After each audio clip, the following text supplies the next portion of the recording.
नमस्कार, अरुणाचल समाचार में आपका स्वागत है। मैं हूं नानांग येरांग। आइए बुलेटिन में सबसे पहले देखते हैं मुख्य समाचार। दुनिया भर में मनाया जा रहा है प्रभु ईसा मसीह के जन्मदिन का त्योहार क्रिसमस। राष्ट्रपति, उपराष्ट्रपति, प्रधानमंत्री, अरुणाचल के राज्यपाल और मुख्यमंत्री ने देशवासियों को क्रिसमस की दी बधाई।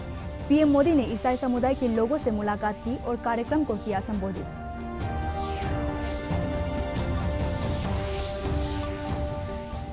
आज पूर्व प्रधानमंत्री अटल बिहारी वाजपेयी की जयंती को देश भर में मनाया जा रहा है सुशासन दिवस।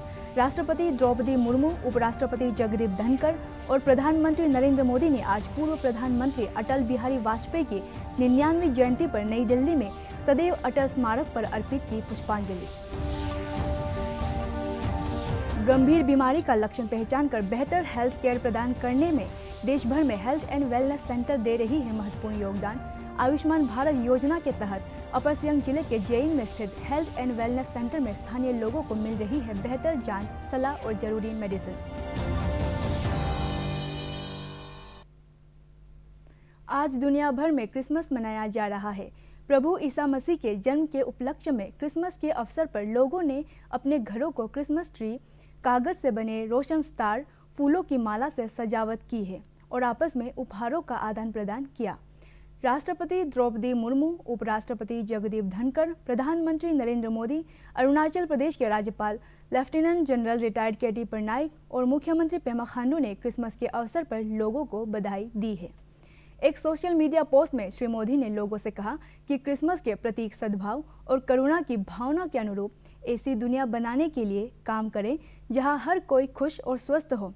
उन्होंने प्रभु ईसा मसीह की महान शिक्षाओं को भी याद किया। क्रिसमस के मौके पर प्रधानमंत्री ने ईसाई समुदाय के लोगों से मुलाकात की और आयोजित कार्यक्रम को संबोधित किया। एनवायरनमेंट पर एक मैसेज दिया और हम समझते हैं श्री जॉन वर्गीस प्रिंसिपल। मैं आप सभी को और दुनिया भर के लोगों को और विशेषकर क्रिश्चियन कम्युनिटी को आज की इस महत्वपूर्ण पर्व पर अनेक अनेक शुभकामनाएं दूंगा।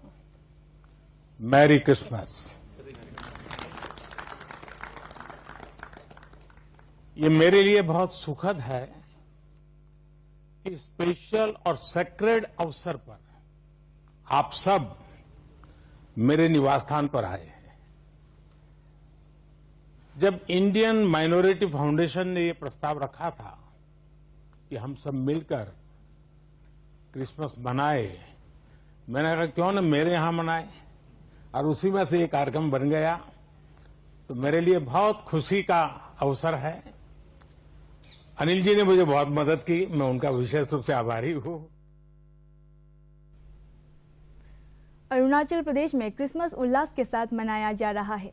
राज्य भर में गिरजाघरों में प्रभु ईसा मसीह के जन्मदिन पर विशेष प्रार्थना सभा और अन्य कार्यक्रम आयोजित किए गए। अरुणाचल प्रदेश विधानसभा के उपाध्यक्ष तेसाम पोंगते और जिला उपायुक्त तालो पोतोम ने प्रदेश के लोगों को क्रिसमस की शुभकामनाएं देते हुए समाज में सुख, शांति और खुशहाली की कामना की है।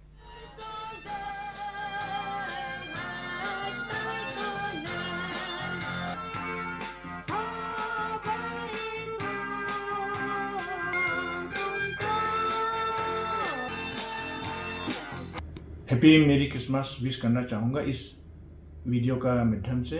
आप सभी को शुभकामनाएं और बधाई देता हूँ क्रिसमस के लिए। भगवान कृष्ण से यही मेरा दुआ है और भगवान को मैं यही प्रार्थना करता हूँ कि हम सभी का ज़िंदगी में खुशहाली हो, सुख शांति हो और हम सभी को उनका आशीर्वाद हो। साथ साथ मैं खास करके मेरा युवा पीढ़ी को यही एक संदेश देना चाहूँगा कि हम जो भी पार्टी करते हैं या जो भी हम सेलिब्रेट करते हैं, अभी आने वाला न्यू ईयर 2024 भी आ रहा है, तो उसमें भी हम सब थोड़ा सा सावधानी रख करके हम सेलिब्रेट करना है। हमको ज़्यादा जोश में अपना होश नहीं खोना है। यही मेरा एक तो आप सभी को एक मैसेज देना चाहूँगा। और साथ साथ ये नया साल के लिए मैं आप सभी को हैप्पी न्यू ईयर विश करना चाहूँगा। District administration government of Arunachal Pradesh Itanagar की ओर से सभी बिलीवर्स को शुभकामनाएं और यीशु मसीह आप लोग का जीवन में बहुत ही आनंद और पीस और प्रॉस्पेरिटी और सुख शांति सभी भर दे, यही मेरा दुआ है। और खास करके कैपिटल एडमिनिस्ट्रेशन में कभी भी कुछ तकलीफ होता है, सारा चर्च और बिलीवर्स लोग प्रार्थना कर देता है। प्रधानमंत्री नरेंद्र मोदी ने कहा है कि उनके लिए देश में सबसे बड़ी 4 जातियां हैं और वे हैं गरीब, युवा, महिला और किसान बंधु। उन्होंने कहा कि गरीबों की सेवा और वंचितों का सम्मान हमारी सबसे बड़ी प्राथमिकता है। प्रधानमंत्री आज मजदूरों के हित मजदूरों को समर्पित कार्यक्रम में इंदौर की हुकुमचंद मिल के कार्यकर्ताओं को वर्चुअल रूप से संबोधित कर रहे थे। इन कर्मचारियों का बकाया भुगतान 30 साल से लंबित पड़ा था। प्रधानमंत्री की ओर से मुख्यमंत्री डॉक्टर मोहन यादव ने सांकेतिक रूप से 217 करोड़ 46 लाख रुपए का चेक सौंपा। इस राशि से 5,000 से अधिक मजदूरों और उनके परिवारों को लाभ मिलेगा। श्री मोदी ने 308 करोड़ रुपए लागत से 220 एकड़ में बने सौर ऊर्जा संयंत्र का भी वर्चुअल रूप से उद्घाटन किया। इससे हर महीने बिजली के बिल में 4 करोड़ रुपए की बचत होगी। सुशासन दिवस पर हुए इस कार्यक्रम के लिए मैं आप सभी को बधाई देता हूं, अपनी शुभकामनाएं देता हूं। मेरे परिवारजनों, आज सांकेतिक तौर पर 224 करोड़ रुपए का चेक सौंपा गया है। आने वाले दिनों में ये राशि श्रमिक भाई बहनों तक पहुंचेगी। मैं जानता हूं कि आपने कई चुनौतियों का सामना किया है, लेकिन आपके सामने अब सुनहरे भविष्य की सुबह है। आज पूर्व प्रधानमंत्री अटल बिहारी वाजपेयी की जयंती है। इस दिन को सुशासन दिवस के रूप में मनाया जाता है। इस अवसर पर देश भर में अनेक कार्यक्रम आयोजित किए जा रहे हैं। राष्ट्रपति द्रौपदी मुर्मू, उपराष्ट्रपति जगदीप धनखड़ और प्रधानमंत्री नरेंद्र मोदी ने आज पूर्व प्रधानमंत्री अटल बिहारी वाजपेयी की 99वीं जयंती पर नई दिल्ली में सदैव अटल स्मारक पर पुष्पांजलि अर्पित की। श्री वाजपेयी का जन्म आज ही के दिन 1924 में मध्य प्रदेश के ग्वालियर में हुआ था और वो 3 बार देश के प्रधानमंत्री चुने गए। अरुणाचल प्रदेश के मुख्यमंत्री पेमा खांडू, उप मुख्यमंत्री चाउना मेन, केंद्रीय मंत्री किरण रिजिजू ने और अरुणाचल के खेल मंत्री मामा नातुंग ने सुशासन दिवस के अवसर पर पूर्व प्रधानमंत्री अटल बिहारी वाजपेयी को याद किया और श्रद्धांजलि दी है। आज सुशासन दिवस है। हर साल 25 दिसंबर को अटल बिहारी वाजपेयी के जयंती को देश भर में सुशासन दिवस के रूप में मनाया जाता है। सुशासन के महत्व के बारे में जागरूकता पैदा करने और लोगों को इसमें सक्रिय रूप से भाग लेने के लिए प्रोत्साहित करने हेतु प्रधानमंत्री नरेंद्र मोदी के नेतृत्व में केंद्र सरकार द्वारा वर्ष 2000 में सुशासन दिवस मनाने की शुरुआत की थी। 25 दिसंबर वर्ष 2014 से भारत में सुशासन दिवस मनाने की शुरुआत हुई। यह दिवस प्रतिवर्ष पूर्व प्रधानमंत्री अटल बिहारी वाजपेयी की जयंती के रूप में आज ही के दिन मनाया जाता है। 25 दिसंबर वर्ष 1924 में जन्मे भारत रत्न अटल बिहारी वाजपेयी भारत के लोकप्रिय नेताओं में से एक थे। सरकार में जवाबदेही के लिए भारतीय लोगों के बीच जागरूकता को बढ़ावा देने के उद्देश्य से सुशासन दिवस की स्थापना की गई। पूरे देश को इस बात पर गर्व है कि जब वह विदेश मंत्री के रूप में संयुक्त राष्ट्र महासभा को संबोधित करने पहुंचे तो उन्होंने अपना भाषण हिंदी में दिया था। उनके भाषण के बाद यूएन का सभागार तालियों के गड़गड़ाहट से गूंज उठा। अटल बिहारी वाजपेयी के जयंती के अवसर पर आज ईस्ट सियांग जिले में भारतीय जनता पार्टी की पासीघाट जिला मंडल द्वारा सिटी यूनिट के साथ मिलकर सुशासन दिवस मनाया गया। सुशासन दिवस का उद्देश्य देश में पारदर्शी और जवाबदेह प्रशासन प्रदान करने के लिए सरकार की प्रतिबद्धता के बारे में लोगों को जागरूक करना है। ये लोगों के कल्याण और बेहतरी को बढ़ाने के लिए भी मनाया जाता है।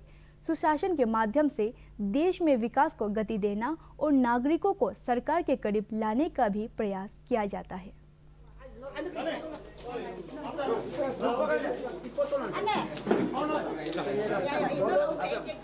पॉलिटिकल लाइफ में सबसे लंबे वक्त तक रहने वाला ये सितारा हमारा अटल जी जो है एक कवि और जननायक थे। वो केवल दल ही नहीं लोगों के दिल भी जीते हैं अपने पोएम और पोएट्री से। सत्ता के गलियारों में वो उम्मीदों के गीत भी गाते थे। गंभीर बीमारी का लक्षण पहचान कर बेहतर हेल्थ केयर प्रदान करने में हेल्थ एंड वेलनेस सेंटर की भूमिका अहम है। टेली कंसल्टेशन के माध्यम से परामर्श कर स्थानीय स्तर पर ही मरीजों को आवश्यक जांच सलाह के साथ साथ उपलब्ध दवाइयां मुहैया कराई जा रही है। आयुष्मान भारत योजना के तहत अपर सियांग जिले के जेइंग में हेल्थ एंड वेलनेस सेंटर स्थापित होने से लोगों को अब इलाज के लिए दूर नहीं जाना पड़ रहा है। स्थानीय स्तर पर बेहतर जांच सलाह के साथ साथ आवश्यक दवाइयां उपलब्ध हो जा रही है। और ज़्यादा सीरियस लगा तो हम लोग पासीघाट रेफर कर देते हैं। जेरू को कवर करता है, पोंगिंग को कवर करता है, सिली को कवर करता है और पादू में तो सब सेंटर है और ये जेइंग को कवर करता है। 12 स्टाफ है और MIS एक है और NO2 है, ANM 2 है और बाकी जो अटेंडेंट ये सब है। और हम लोग ये कभी कभी अवेयरनेस देते हैं कि बच्चे को टाइमली वैक्सीन कर देना है ना, और डिलीवरी यहाँ पे करना है और यहाँ पे नहीं कर सकने से पासीघाट में कर देना है बोल के हम लोग। पूर्वोत्तर राज्य के वाइब्रेंट कल्चर और परंपराओं पर आधारित नॉर्थ ईस्ट फेस्टिवल गत 22 दिसंबर से 24 दिसंबर तक नई दिल्ली के जवाहरलाल नेहरू स्टेडियम में आयोजित हुआ। इस महोत्सव में नॉर्थ ईस्ट के 8 राज्यों की सांस्कृतिक टोलियों ने लोक नृत्य प्रस्तुत किया। राजधानी दिल्ली में उत्तर पूर्व क्षेत्र सांस्कृतिक केंद्र संस्थान के सहयोग से उत्तर पूर्व सांस्कृतिक उत्सव का आयोजन किया गया। महोत्सव में सभी पूर्वोत्तर राज्यों के पारंपरिक संगीत और नृत्य रूपों का प्रदर्शन हुआ। असम के नववर्ष पर मनाए जाने वाले रोंगाली पर्व के अवसर पर लोक नृत्य बिहू की परंपरा है और इस अवसर पर इस महोत्सव में कलाकारों ने बिहू नृत्य भी पेश किया। पूर्वोत्तर भारत के विभिन्न प्रांतों और राज्यों में लोक नृत्य अक्सर त्योहारों के दौरान या जीवन का जश्न मनाने के लिए किए जाते हैं। देश के इस हिस्से में रहने वाले लोगों के जीवन में नृत्य एक महत्वपूर्ण पहलू है और इसलिए कई सदियों पुराने नृत्य रूपों का अभी भी अभ्यास किया जाता है और उन्हें जीवित रखा जा रहा है।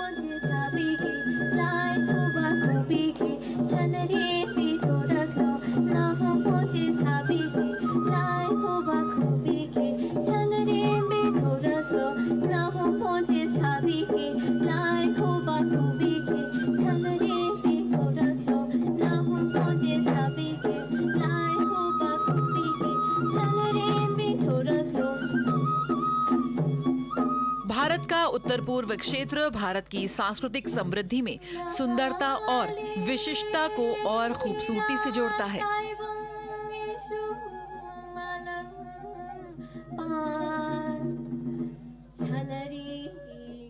भारत विभिन्न संस्कृतियों का देश है और इन विभिन्न संस्कृतियों से हमारे जो आज की जनरेशन है, जो यंगस्टर्स हैं, जो युवा पीढ़ी है, वो बिल्कुल अछूती है और उसकी पहचान कराने के लिए ही इस कार्यक्रम का, इस फेस्टिवल का आयोजन किया गया है ताकि हमारी अपनी सभ्यता और हमारी संस्कृति को जो है वो युवा वर्ग कभी भूलने ना पाए बल्कि उसको आगे लेकर जाए।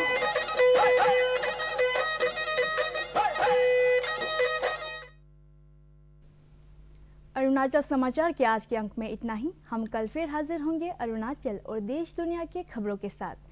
चलते चलते आपको बता दें कि आप अरुणाचल समाचार हमारे YouTube channel DD news Arunachal पर हर शाम 6:30 पर लाइव देख सकते हैं। देखते रहिए अरुण प्रभा। आप सभी को दूरदर्शन केंद्र ईटानगर की तरफ से क्रिसमस की ढेर सारी शुभकामनाएं। नमस्कार।